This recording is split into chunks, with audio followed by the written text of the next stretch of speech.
Via San Girolamo, cuore del centro storico di Agrigento, chiusa al traffico. Tutto il rione è stato sgomberato, 3 famiglie hanno dovuto lasciare la propria abitazione.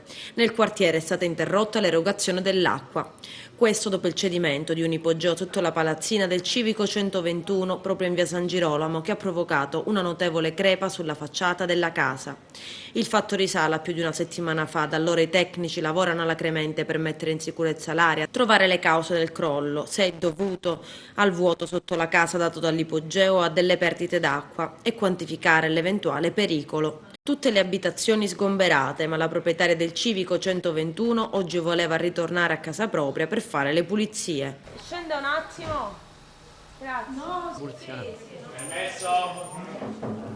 è stata immediatamente fatta sgomberare dalla protezione civile in sopralluogo stamani sul posto con l'assessore al centro storico del comune di Agrigento Beniamino Biondi e un funzionario dell'assessorato regionale territorio e ambiente. Ieri ho presieduto un tavolo tecnico in comune coinvolgendo tutte le parti per poter risolvere in maniera più celere e ragionata il problema. Abbiamo trovato delle soluzioni che seguiranno adesso una serie di passaggi. La prossima settimana sarà condotto un'indagine da Ipogeica per comprendere se le cavità che ieri sono state individuate con un'indagine attraverso il georadar sono delle cavità ipogeiche oppure no.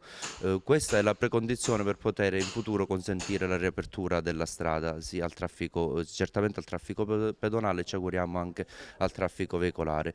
In queste ore Girgenti Acque molto alacremente ha lavorato per poter risolvere i problemi di erogazione dell'acqua. I lavori sono ancora in corso, ma ci è stato garantito che proprio nelle prossime ore l'erogazione sarà garantita a tutto il quartiere, risolvendo quindi il disagio di questi giorni. Siamo al lavoro in tutte queste ore e stiamo condividendo anche con tutta la popolazione le informazioni che via via acquisiamo in modo da poter tranquillizzare tutto il quartiere. A parte questa sorta di bypass fatto da Girgenti Acque per fornire l'acqua al quartiere, sono state trovate delle perdite?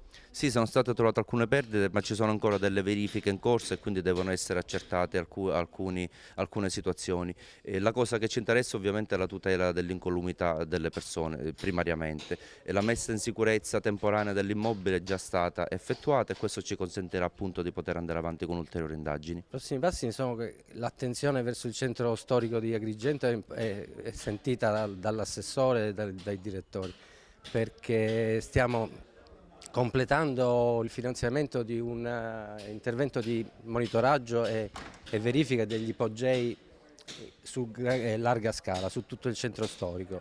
Dopodiché queste informazioni ci permetteranno di individuare le priorità su cui approfondire successivamente i lavori.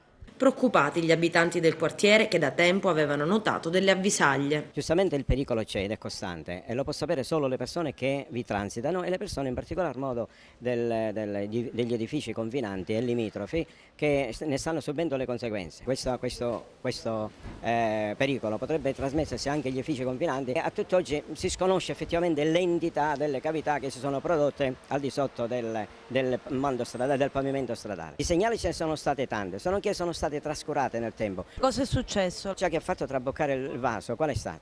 Cioè dire, siccome l'edificio sotto è pian terreno, c'era una parete in tavelloni, la quale nascondeva un po' quello che stava per avvenire nelle fondamenta sotto la strada via San Girolamo.